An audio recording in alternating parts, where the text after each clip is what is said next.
নমস্কার বন্ধুরা, লুবনা রাসোইতে সবাইকে স্বাগত জানাই। আজকে আমি তৈরি করে দেখাচ্ছি চিকেনের একটা অন্যরকম রেসিপি, যেটা খেতে অন্যান্য চিকেন রান্নার তুলনায় একটু আলাদা, কিন্তু এর স্বাদ হয় অসাধারণ। যেটা গরম ভাত, রুটি, পরোটা, নান সব কিছুর সাথেই খেতে খুবই ভালো লাগে।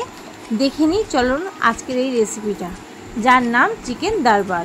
এখানে আমি কিছুটা শুকনো মশলা নিয়ে নিয়েছি। ঝালের জন্য নিয়েছি শুকনো লঙ্কা, চারটে লবঙ্গ, 1 ইঞ্চির বেশি ডালচিনি, মৌরি নিয়েছি 2 চামচ, 4 চামচের কাঠবাদাম নিয়েছি, আর কাজু বাদাম নিয়েছি সম পরিমাণে 10টা করে, আর 2 চামচ নিয়েছি গোটা ধনে।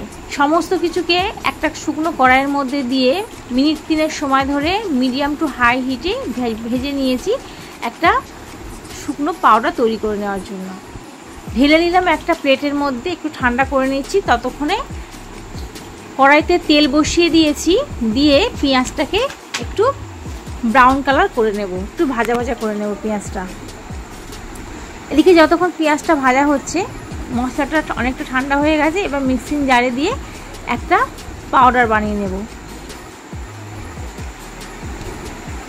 কিছুক্ষণ মিক্সিটা ঘোরানোর পর দেখুন একটা পাউডার বানানো হয়ে গেছে। এবার একটা প্লেটের মধ্যে ঢেলে নিচ্ছি। অপরদিকে যে পেঁয়াজটা আমি ভাজছিলাম সেটা গোল্ডেন ব্রাউন কালার হতে শুরু করেছে। তেল থেকে এবার ছেঁকে তুলে নিচ্ছি। সমস্ত পেঁয়াজগুলোকে প্লেটের মধ্যে তুলে নিয়েছি। একটু ঠান্ডা হলে তবে একটা পেস্ট তৈরি করব। এখানে আমি 800 গ্রাম উইথ বোন চিকেন নিয়েছি। রেসিপিটা আপনারা বোনলেস চিকেনেও করতে পারেন। যেহেতু চিকেনের পরিমাণটা অনেকটা বেশি আছে, সেজন্য আমি বড় চামচের 2 চামচ আদা রসুন বাটা দিয়েছি। কালারের জন্য দিয়েছি কাশ্মীরি লঙ্কার গুঁড়ো, স্বাদের জন্য দিলাম লবণ, আর যে মশলাটা আমি তৈরি করে রেখেছিলাম পাউডারটা, সেটা আমি সম্পূর্ণটা দিয়ে দিলাম। আর দিয়ে দেব বড় 1 বাটি টক দই, যার ওজন 200 গ্রাম। সব কিছুকে দিয়ে ভালো করে এটা মাখিয়ে নেব। আপনাদের যদি হাতে যদি সময়টা বেঁচে থাকে, তাহলে কিছুক্ষণ আগে মাখিয়ে রেখে দিতে পারেন ফ্রিজে, না হলে 15 মিনিট মতো মাখিয়ে রাখলেই রান্নাটা হয়ে যাবে। যে তেলে আমি পেঁয়াজটা ভেজেছি, ওই তেলের মধ্যে আরও কিছুটা তেল আমি যোগ করলাম, করে তাতে কিছুটা বাটার দিয়ে দিয়েছি।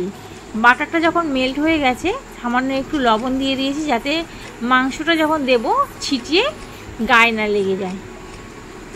তেলটা গরম হয়ে যাওয়ার পর মাখিয়ে রাখা পুরো মাংসগুলো দিয়ে দিলাম। দিয়ে খুব ভালো করে এটাকে কষিয়ে নিতে হবে, যাতে মাংস থেকে জল ছাড়তে শুরু করে। আর গ্যাসের ফ্লেমটাকে আমি এখন মিডিয়ামে রেখে দিয়েছি। মশলার সাথে ভালো করে কষাতে কষাতে দেখুন মাংস থেকে জল ছাড়তে শুরু করেছি। এবার ঢাকনা দিয়ে চাপা দিয়ে রাখলাম। এখন গ্যাসের ফ্লেমটা লোতে রেখে দিয়েছি। সেই একই মিক্সিং জারের মধ্যে দিয়ে দিলাম 2 বড় সাইজের টমেটো, আর ঝালের জন্য দিলাম 3টে কাঁচা লঙ্কা, আর যে পেঁয়াজটাকে আমি ভেজে রেখেছি সেই পেঁয়াজটা। এটাও একটা মসৃণ পেস্ট তৈরি করে নেব। মাংসের ঢাকাটা খুলেছি, দেখুন কতটা পরিমাণে জল বেরিয়েছে। এই জলে এই মাংসটা রান্না হয়ে যাবে। কিছুক্ষণ কষিয়ে নিয়েছি, তারপরে যে পেঁয়াজের পেস্টটা তৈরি করেছি সেটা সম্পূর্ণ দিয়ে দিলাম, আর মিক্সিটা ধুয়ে সামান্য একটু জলও এখানে যোগ করে দিয়েছি। দিয়ে আবারও কিছুক্ষণ কষিয়ে নিচ্ছি। কিছুক্ষণ কষানো হয়ে গেছে। এবার উপর থেকে দিয়ে দিচ্ছি দুধের মালাই, দিয়ে ভালো করে এটাকে মিশিয়ে নেব। আর এখন গ্যাসের ফ্লেমটাকে মিডিয়ামে করে দিয়েছি, দিয়ে ভালো করে কষাতে হবে, যাতে মাংসটা তলায় লেগে না যায়। উপর থেকে দিয়ে দিলাম 3টে কাঁচা লঙ্কা, আর কিছুটা জল যোগ করেছি গ্রেভির জন্য। কাসুরি মেথি একটু ড্রাই রোস্ট করে নিয়ে সেটাকে পাউডার করে দিয়ে দিলাম, আর উপর থেকে 2 চামচ ঘি যোগ করলাম। সব কিছুকে দিয়ে আরও কিছুক্ষণ কষিয়ে নিচ্ছি, ততক্ষণ না মশলা থেকে তেল ছাড়তে শুরু করে দেয়।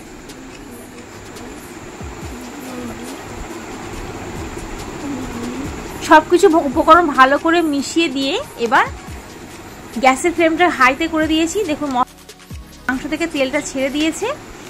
ঢাকনা চাপা দিয়ে রেখে দিলাম। কিছুক্ষণ পর ঢাকনাটা খুলে দেখাচ্ছি। দেখুন দেখতে কতটা সুন্দর হয়েছে।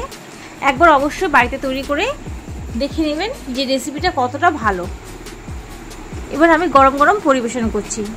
যদি রেসিপিটা ভালো লেগে থাকে তাহলে চ্যানেলটিকে অবশ্যই সাবস্ক্রাইব করবেন। পাশে থাকা বেল আইকনটি প্রেস করবেন, লাইক কমেন্ট এবং শেয়ার করবেন। তৈরি করে নিলাম আজকের একদম নতুন পদ্ধতিতে চিকেনের রেসিপি, যার নাম চিকেন দরবার। ভিডিওটি প্রথম থেকে শেষ পর্যন্ত দেখার জন্য ধন্যবাদ।